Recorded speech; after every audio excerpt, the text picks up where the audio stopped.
저는 전방에 군목으로 돌아다니면서 6년 동안 주말 부부를 했습니다. 아내가 아이들과 매주 토요일이면 5시간 정도 이렇게 차를 갈아타고 해서 전방 꼴짝이까지 찾아왔어요.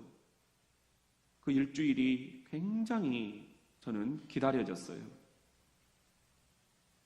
그런데 그때 제가 진짜 고맙게 생각했던 분이 있습니다.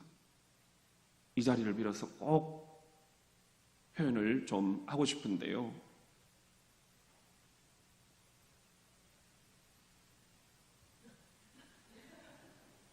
햇반을 개발하신 분, 그분께 영광과 존귀와 찬송을 야, 진짜 혼자 사니까 이게 그렇게 도움이 되더라고요. 아침에 그냥 딱 전자레인지에 하나 넣어가지고 딱 달걀 하나 깨뜨려서 비벼 먹고 7시 40분 회의에 딱 들어가면 아주 배가 부담도 안 되고 그렇다고 해서 배고프지도 않고 햇반이 너무너무 저에게는 정말 좋았어요. 그런데 여러분, 이 햇반이 밥이 되는데 몇 분을 기다려야 될까요?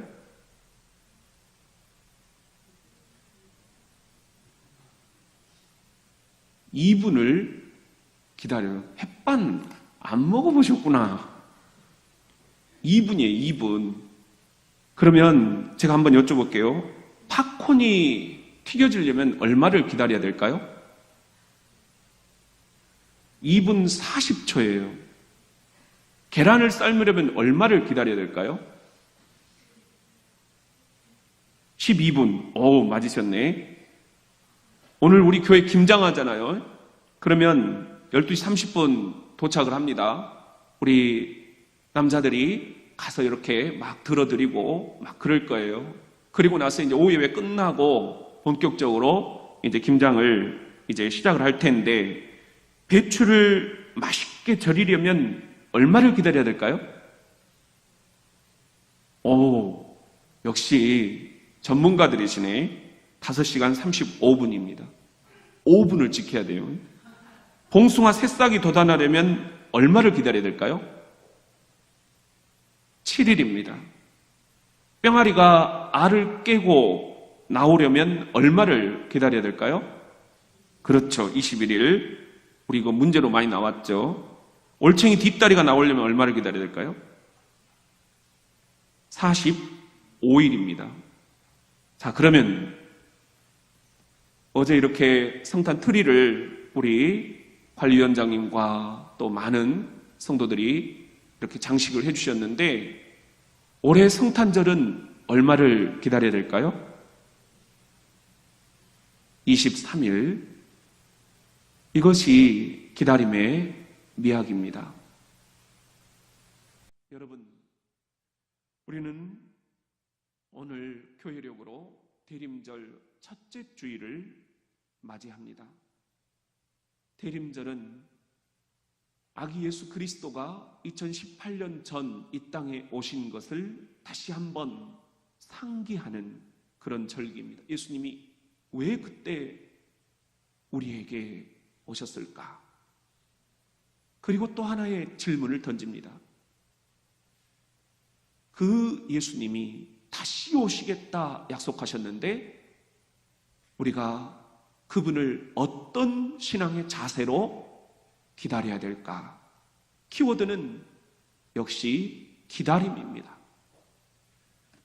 우리 대림절의 상징적인 색깔은 여기 있는 것처럼 보라색이에요. 우리 같이 한번 따라해 봅시다. 평화의 왕으로 오신 주님, 우리에게 다시 오시기를 기다립니다.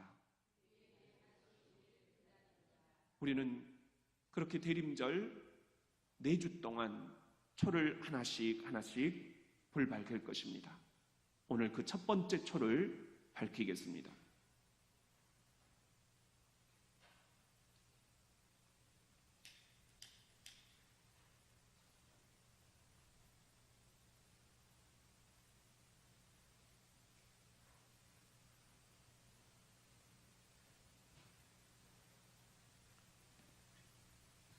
사랑하는 성도 여러분, 그런데 더 놀라운 것은 오늘 우리가 읽은 시편 42편 키워드도 기다림이라는 거예요. 기다림. 여러분들은 지금 뭘 기다리고 계시나요? 우리는 이 기다림의 시간들을 어떻게 보내야 할까요? 기다림이라는 이 단어만 들어도 우리 가슴이 아려요. 여러분, 우리 그런 의미에서 오늘 말씀을 다시 한번 들여다봅니다. 같이 한번 따라 할까요? 사람이 산다는 것은 기다림 때문이다. 오늘 42편 1절 말씀, 우리 고라자손의 마스갈 교훈이다 돼 있죠? 인도자를 따라 부르는 노래다. 그렇게 되어 있어요. 우리 같이 한번 1절을 읽어봅시다. 시작. 하나님이여, 사슴이 시냇물을 찾기에 갈급한 같이 내 영혼이 주를 찾기에 갈급하니이다. 여기 현수막을 보시면은 지금 이번 시리즈의 주제를 목마른 사슴의 노래로 잡았어요. 그리고 지금 사슴이 표현이 되어 있습니다. 이것이 바로 저와 여러분의 자아상입니다. 목마른 사슴 되어서 우리는 지금 시냇물을 찾아 갈급해 하고 있다라는 것, 이것이 오늘 시인의 표현입니다. 무엇을 갈급해 하고 있는가? 갈급해 한다. 그것은 무언가를 간절히 기다린다. 그런 거지요. 우리는 지금 목마른 사슴처럼 무언가를 간절히 기다리는 사람들입니다. 일출봉에 해 뜨거든 날 불러주오. 여러분 그 노래 아시죠? 월출봉에 달 뜨거든 날 불러주오. 이 노래에 사연이 있습니다. 제주도 사람들이 간절한 바람이 있다면 무트로 나가서 사는 거예요. 한 남자가 그 꿈을 이루기 위해서 어렵사리 무트로 가게 됐습니다. 그곳이 목포였답니다. 그런데 귀향에 기약이 없는 이 타향살이 고달프기 그지가 없었습니다.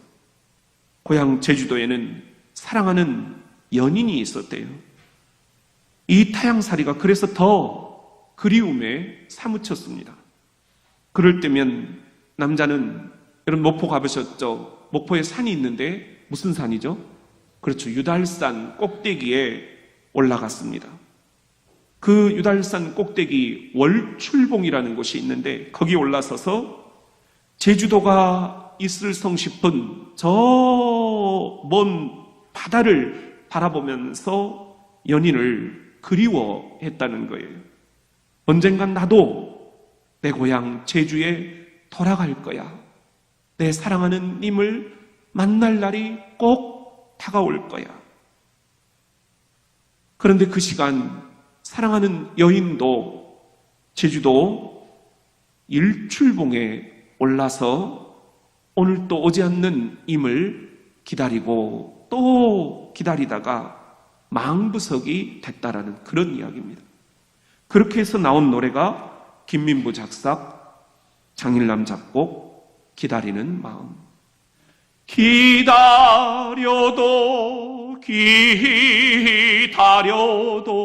님 오지 않고 빨래 소리 물레 소리에 눈물 흘렸네.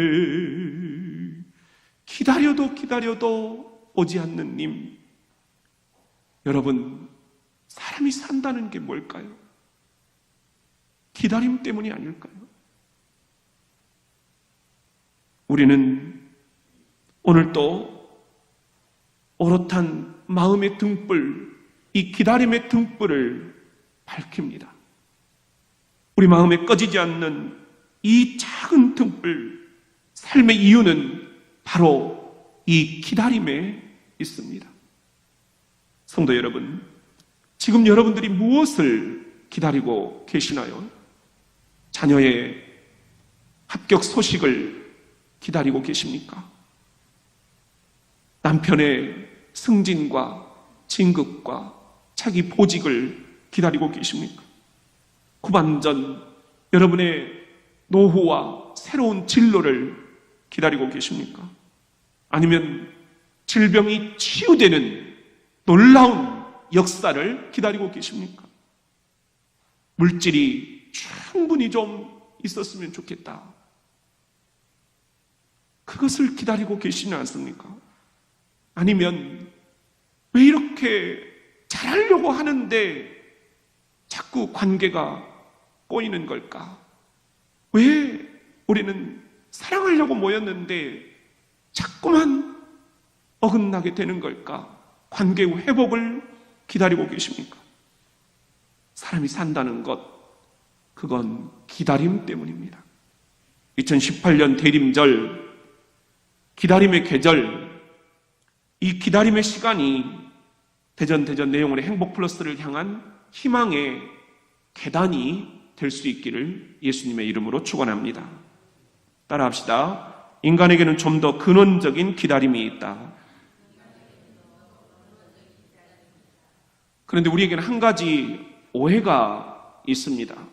그것은 흔히 진학과 진로와 진급을 기다리는 것, 이것만 기다림이다.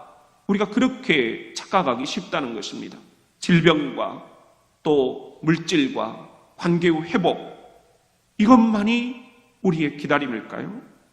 휴가를 기다리고 가족을 기다리고 주말을 기다리는 것, 이것만이 우리의 기다림이냐?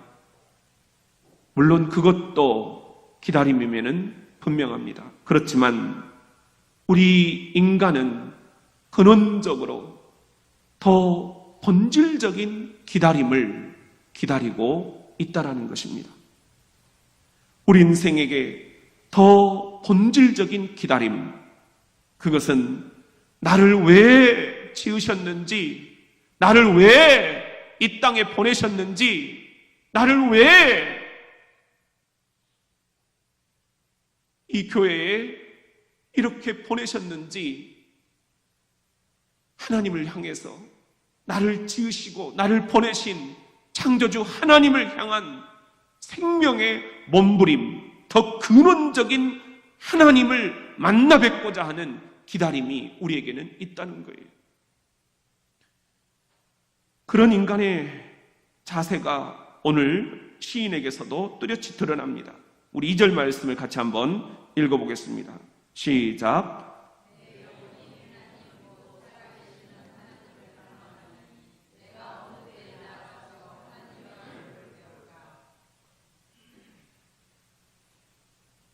내 영혼이 하나님 곧 살아계시는 하나님을 갈망합니다. 내가 어느 때나 하나님의 얼굴을 뵐 수가 있겠습니까? 이 절절한 마음, 이 절절한 기다림, 이 시인의 배경은 바벨론 포로기입니다. 이방 땅에, 우상의 땅에 바벨론의 포로로 끌려가 있습니다. 그 이방인들이 하는 말, 네 하나님이 어디 있느냐? 뼈를 찌르는 칼같이 내게 다가온다. 10절에 그렇게 얘기를 하고 있잖아요. 시인의 상처, 이제 네 하나님은 죽었으니 우리 신에게 절하라. 갖은 수모를 당하고 있는 시인의 고난.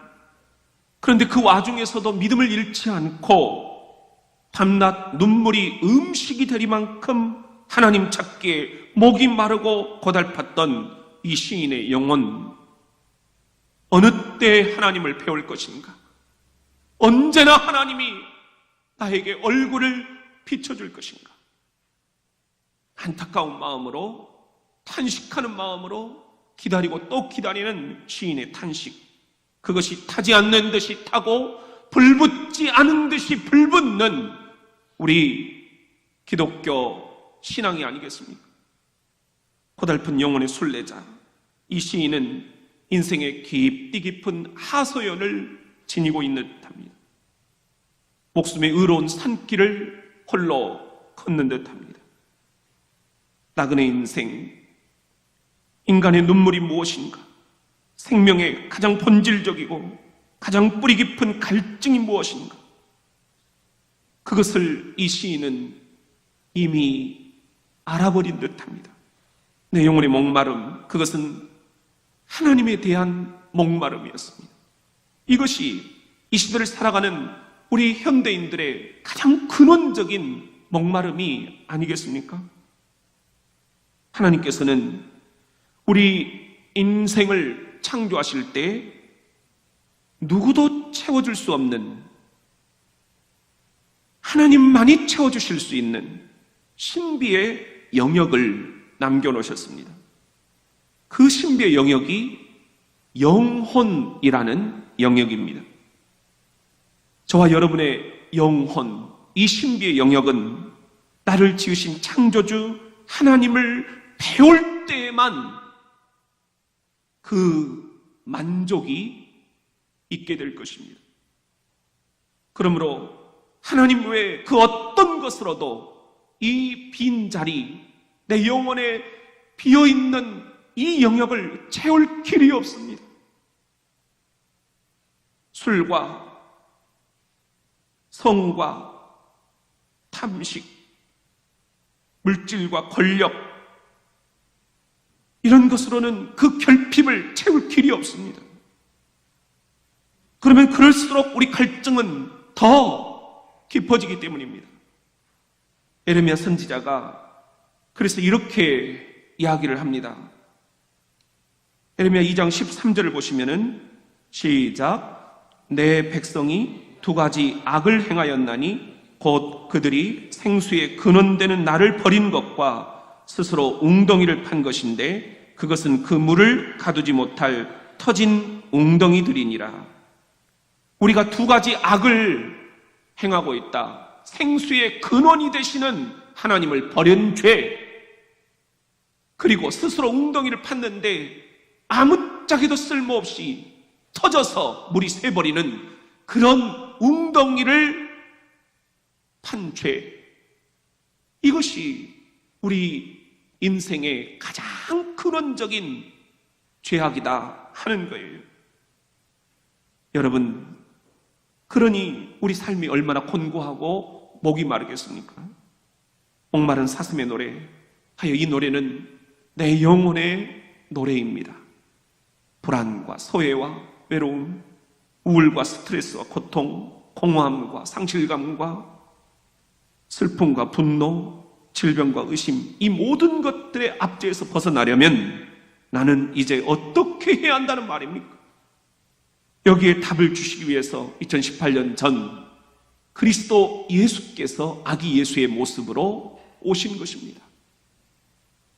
그것을 구약의 이사야가 예언을 한 것입니다. 이사야 55장 1절입니다. 시작, 오호라 너희 모든 목마른 자들아 물로 나오라. 돈 없는 자도 오라. 너희는 와서 사 먹되 돈 없이 값없이 와서 포도주와 젖을 사라. 목마른 자들아 다 이리 오라. 우리가 불렀던 찬송처럼 이사야는 예수 그리스도께서 이 땅에 오셔서 우리 목마른 영혼들에게 물을 주실 것이다. 값없이 돈 없이 와서 다 먹게 해주실 것이다. 그것이 바로 첫 번째 크리스마스 사건이었습니다. 우리 요한복음 4장 14절입니다. 시작, 내가 주는 물을 마시는 자는 영원히 목마르지 아니하리니 내가 주는 물을 그 속에서 영생하도록 솟아나는 샘물이 되리라. 영원히 목마르지 않는 물, 그걸 주시겠다는 거예요. 영생하도록 솟아나는 샘물, 그걸 주시겠다는 거예요. 바로 그것이 아기 예수, 그 아기 예수, 그분의 그 오심을 우리들이 저버리고 다른 데서 목을 축이려고 하고 있습니다. 그래서 예수님은 다시 한번 이 땅에 내려오시겠다 말씀을 하십니다. 그래서 우리들에게 생명수 샘물을 다시 주시겠다. 그것이 요한계시록 21장 약속의 말씀입니다. 시작. 또 내게 말씀하시되 이루었도다. 나는 알파와 오메가요 처음과 마지막이라. 내가 생명수 샘물을 목마른 자에게 값없이 주리니. 우리 목마른 사슴들에게 이 생명수 샘물을 주님께서 다시 주러 오시겠다. 그러니 그분께 나아가야 하지 않겠습니까? 그러니 그분께서 주시고자 하시는 생명수 샘물을 마셔야 되지 않겠습니까? 하나님을 향한 내 영혼의 목마름을 근원적으로 해결을 해야 되지 않겠습니까? 그러므로 사랑하는 성도 여러분, 2018년 대림절, 이 기다림의 계절, 주님의 다시 오심을 우리 간절한 마음으로 기다립시다. 우리 인생의 좀 더 근원적인 목마름을 해결해 주실 수 있는 생명수 샘물이 되어서 이 땅에 다시 오실 예수 그리스도의 재림을 기다리는 기다림의 영성이 저와 여러분에게 충만히 임할 수 있기를 예수님의 이름으로 축원합니다. 우리 같이 한번 따라합시다. 내 하나님을 여전히 찬송하리로다.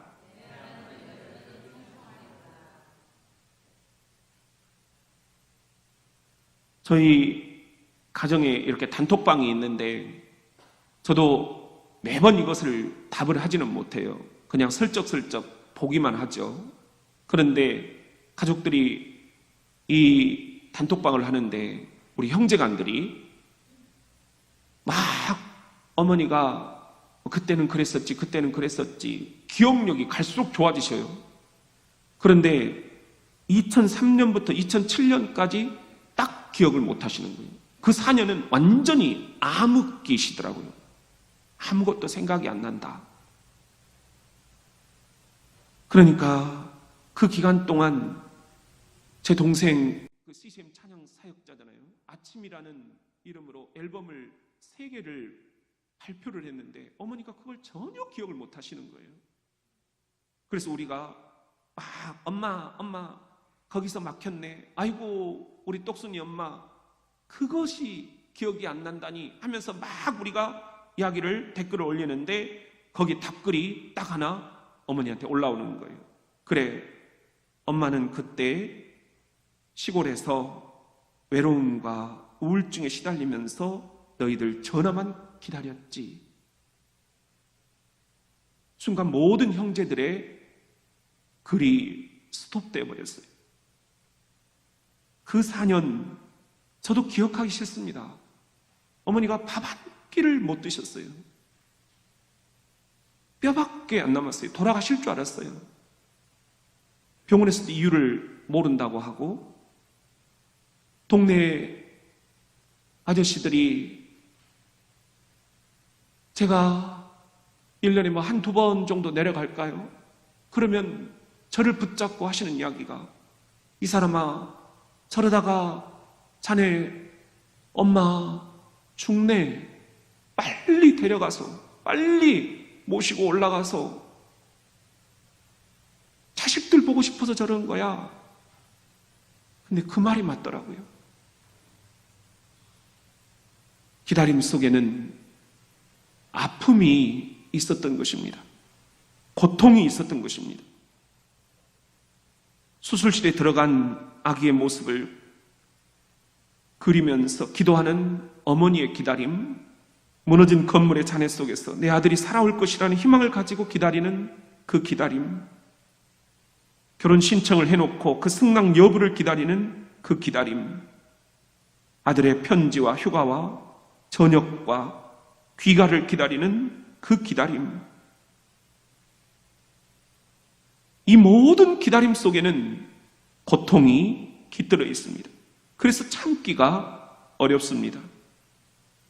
우리 교회도 간절한 기다림들을 갖고 있습니다. 교회가 더욱 성숙해지고 더욱 따뜻해지고 서로가 서로에게 이것이 내 교회다 그런 주인의식을 가지고 그래도 1인 1사역 모두가 다 한번 교회를 위해서 적극적으로 함께 섬기는 그런 축제 공동체, 이런 기다림들이 우리에게는 있습니다. 숫자가 늘어나는 것도 기다려지지만 모두가 다 태초에 주께서 주려고 하셨던 그 행복을 되찾는, 누리는, 그리고 그것을 전파하는 그런 교회 되고 싶은 기다림, 이런 기다림이 저와 여러분에게 어찌 없겠습니까?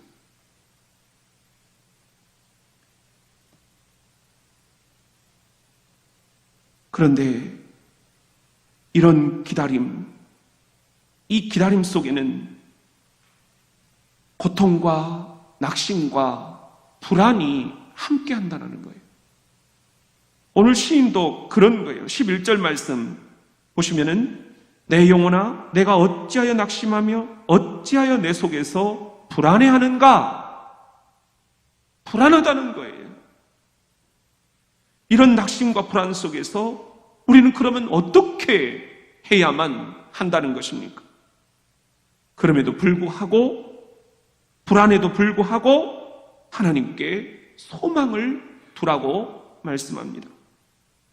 11절에 다시 보면은 내 영혼아 내가 어찌하여 낙심하며 어찌하여 내 속에서 불안해하는가? 너는 하나님께 소망을 두라. 하나님께 소망을 두라.